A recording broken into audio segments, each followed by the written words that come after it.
اور خرگوش۔ ایک گھنے جنگل میں شیر رہا کرتا تھا۔ وہ تمام جنگل کا بادشاہ تھا، لیکن وہ بادشاہ جیسے پیش نہیں آتا تھا۔ ہر دن بے رحمی سے جنگل کے جانوروں کو کھا جایا کرتا تھا۔ شیر کے خوف سے جنگل کے جانور چھپ گئے۔ بھوک اور پیاس کی وجہ سے ان کی زندگی بہت مشکل ہو گئی۔ کچھ دن بعد جنگل کے تمام جانور ایک مقام پر جمع ہوئے۔ شیر کے ڈر سے محفوظ رہنے کے لیے سب مل کر مشورہ کرنے لگے۔ سب نے اپنی اپنی بات بتائی۔ آخر میں ایک گیدڑ نے کہا، میرا خیال ہے کہ ہم ہر روز مرنے کی بجائے ہم خود ایک ایک کر کے شیر کے پاس چلے جائیں۔ اس طرح روزانہ شیر کسی ایک کو کھا لے گا اور ہم اپنی اپنی باری سے چلے جائیں گے اور بلا خوف و ڈر سکون کی زندگی گزاریں گے۔ گیدڑ کے مشورے پر تمام جانور رضامند ہو گئے۔ ایک بندر نے کہا، ٹھیک ہے، اپنی باری آنے تک ہم اطمینان سے زندگی گزاریں گے۔ جانوروں کی بات مکمل ہونے کے بعد گیدڑ نے خود شیر کے پاس جا کر ساری بات سنائی۔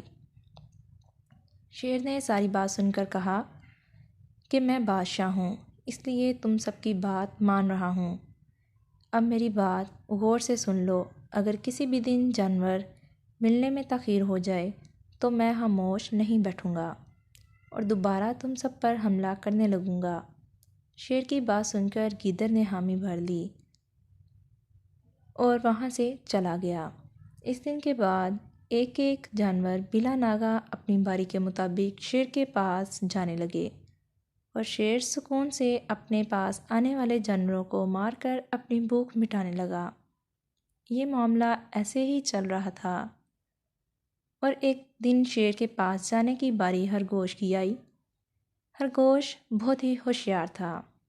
اسے شیر کے پاس جانا منظور نہ تھا اور اس نے اپنے ساتھی جانوروں کو بے رحمی سے مارنے والے شیر کو سبق سکھانے کی ٹھان لی اور ایک اچھی تدبیر نکال کر آہستہ آہستہ شیر کے پاس پہنچ گیا۔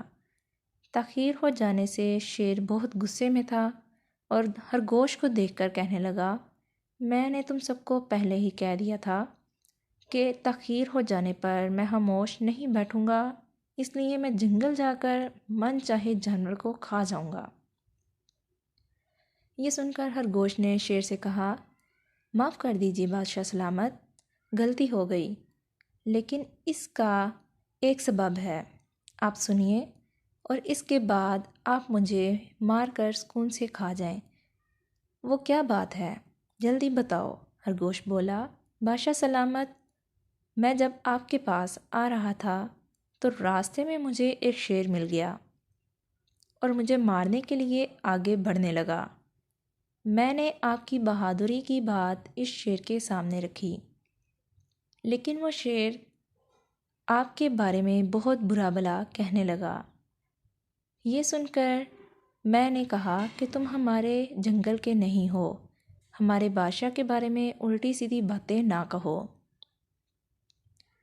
یہ سن کر وہ شیر مجھ پر حملہ کرنے کے لیے آگے بڑھا۔ یہ دیکھ کر میں نے کہا کہ اگر تم مجھے مارو گے تو ہمارے بادشاہ ہرگز تمہیں نہیں بخشیں گے۔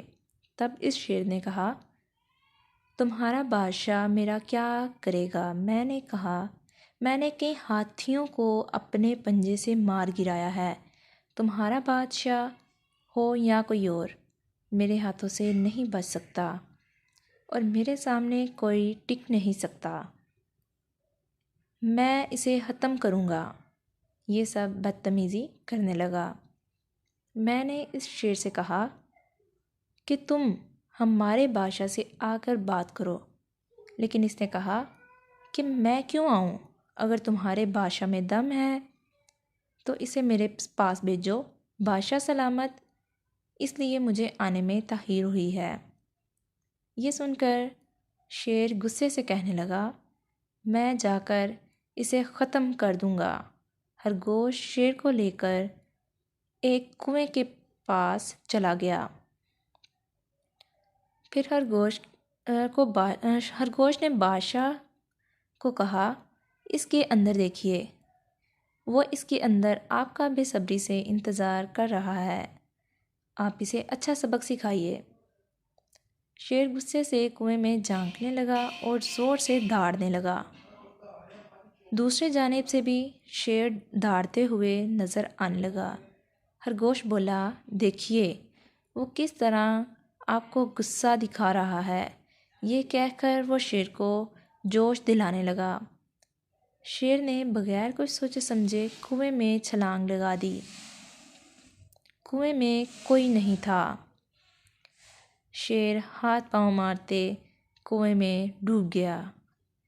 خرگوش نے عقل مندی سے نہ صرف اپنی حفاظت کر لی بلکہ تمام جانوروں کو شیر کے خوف سے نجات دلائی۔